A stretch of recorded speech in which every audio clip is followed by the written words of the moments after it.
Masih bersama saya Budiman Tanrujo di Satu Meja The Forum. Sebelum ke Pak Arsul Sani, kita coba lihat bagaimana berbagai kebijakan-kebijakan yang memicu kontroversi di KPK yang baru.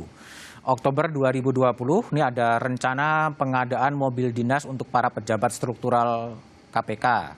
Ya.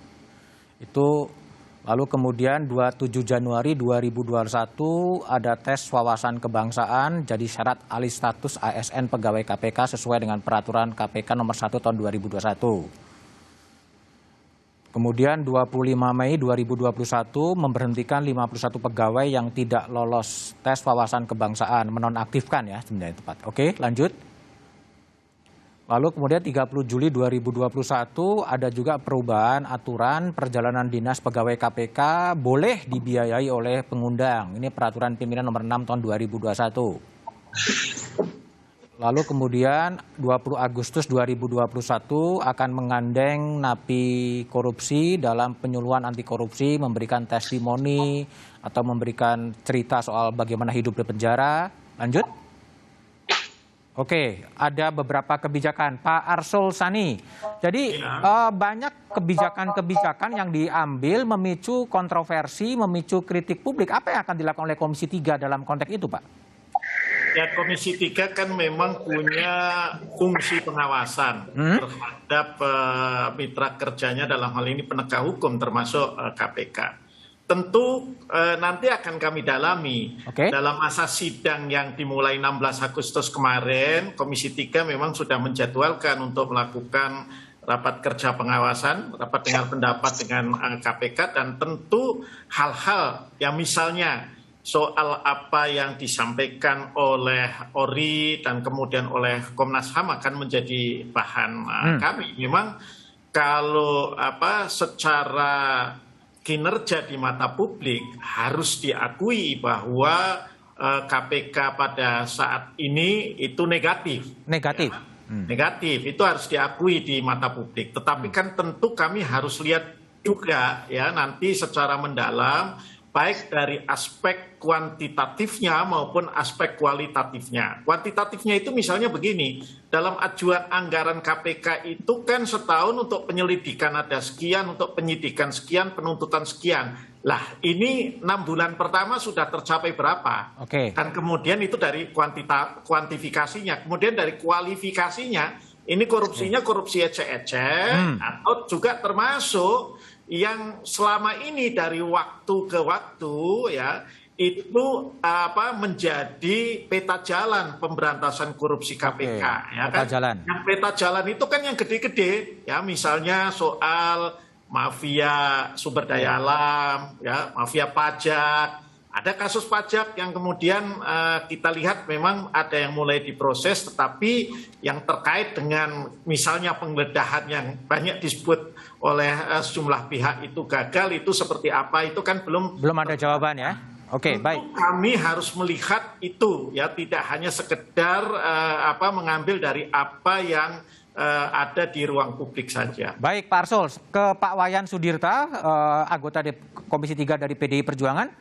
Gimana Pak Wayan melihat performance hampir 2 tahun dari pimpinan KPK di bawah Firly Bahuri, Pak? Banyak kebijakan yang agak kontroversial minimal di sementara publik. Ya, memang kritik kepada KPK kan cukup banyak. Dulu saya bersama-sama atau mungkin masing-masing beda jalan dengan Mas Uceng, ketika saya membangun fokus anti korupsi di DPD, selalu saya hadir ketika ada serangan pada KPK. Karena udah berapa tahun saya tidak ke sana karena memang kritik sosial luar biasa. Tapi untuk kali ini, karena bau-bau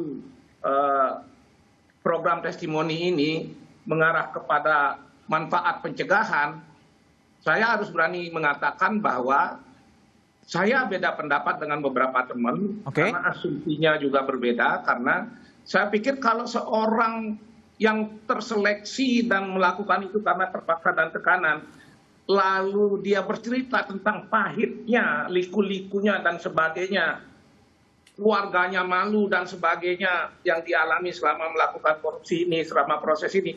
Bukankah itu bermanfaat membuat orang takut melakukan korupsi? Gitu. Bermanfaat ya, saya coba. Ya. Coba saya crash ke Uceng dulu. Uceng, jadi testimoni derita-derita terpidana korupsi di lapas itu akan bermanfaat untuk mencegah terjadinya korupsi. Gimana, Ya. Bung Uceng?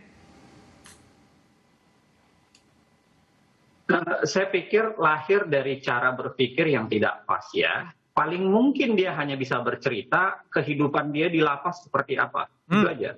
Oke. Tapi kalau bicara soal apa bisa membangun rasa anti korupsi, menurut saya jauh sekali. Itu satu. Yang kedua adalah kalau kita mau jujur, itu kayak anakronisme di telinga saya. Ya. Bagaimana mungkin seorang koruptor yang sudah mengambil uang begitu banyak, itu kemudian dipercaya bisa memperbaiki dirinya, lalu kemudian ditampilkan ke publik sebagai penyuluh atau pembawa ide-ide anti korupsi. Berbeda dengan 51 pegawai atau 7 pilihan membangun yang namanya pemberantasan korupsi, lalu kemudian tidak dipercaya menjadi agen KPK hanya karena sebuah proses yang aneh dalam proses TWK. Mereka kemudian dihukumi, mereka tidak mungkin diperbaiki lagi, mereka sudah sesat dan selamanya nggak bisa menjadi pegawai KPK.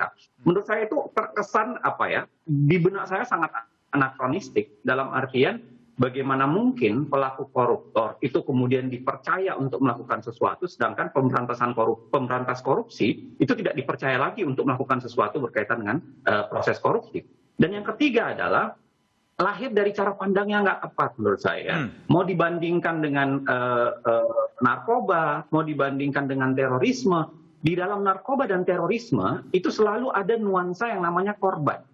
Misalnya kalau dalam narkoba dia korban dari sebuah proses perdagangan narkotika, dia menjadi korban.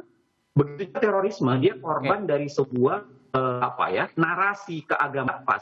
Makanya testimoni itu menjadi penting. Baik. Ya, itu yang dilakukan misalnya dalam beberapa kasus. Oke, baik, Bung Uceng. Saya kembali ke Bu Yenti. Bu Yenti, jadi melihatnya gimana, Bu? Ini hampir 2 tahun dari Pak Firly menjadi ketua, banyak sekali kebijakan-kebijakan yang kontraproduktif, yang kontroversial di sementara publik. Ini sebetulnya apa yang terjadi? Memang ini jalan baru yang akan ditempuh atau gimana, Bu Yenti? Ya, terima kasih. Berkaitan dengan testimoni dulu, saya juga merasa ini tidak pas ya. Kena testimoni, apalagi testimoni untuk narapidana yang LP-nya saja istimewa dibandingkan Cipinang dan lain sebagainya. Itu kan tidak mendidik ya. Kalau begitu aja mereka menderita, coba kalau mereka kumpul dengan yang di Cipinang, di Paledang, begitu gitu ya. Itu kan aneh karena sejak awal suka miskin pun saya sangat tidak setuju gitu ya. Itu juga membuat mereka semakin dimanja oleh negara dengan perangkat-perangkatnya gitu kan. Sekarang diberikan lagi panggung untuk testimoni. Apa yang bisa ditestimoni dari mereka? Apa yang bisa dicontoh dari mereka? Nggak ada. Nggak ada. Nanti kita blunder di situ. Saya setuju itu bahwa korbannya itu bukan dia, korbannya itu rakyat yang tidak bisa bayar, tidak bisa apa-apa. Ya itu yang harus testimoni bahwa dengan Anda korupsi itu kami ini loh jadi korban gitu kan, harusnya kan gitu. Kalau udah tobat gimana, Bu? Ya. Kalau udah tobat korupsi gimana? Ya ditempuhlah jalan-jalan yang bagaimana caranya supaya mereka itu justru mendapatkan lagi mendapatkan suatu pembelajaran supaya yang lain yang potensi untuk korupsi tidak melakukan korupsi kan gitu. Berkaitan dengan bahwa ada tren mereka sampai ada kemarin biaya dinas ditanggung oleh yang undang gitu ya.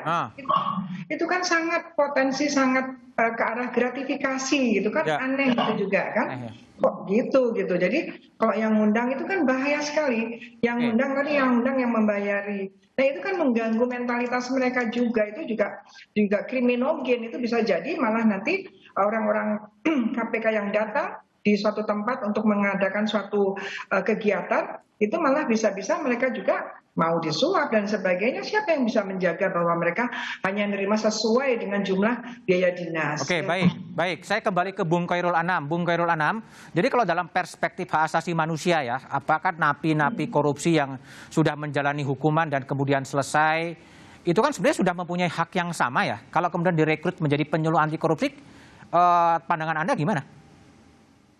kalau secara sukarela dan bebas dia menjadi pegiat anti korupsi boleh saja, tapi kalau misalkan direkrut oleh lembaga yang memang berusaha keras memberantas korupsi, pertanyaannya jadi sangat mendasar. Apa gunanya, apa manfaatnya? Apa nggak lebih baik membangun satu sistem untuk transparan?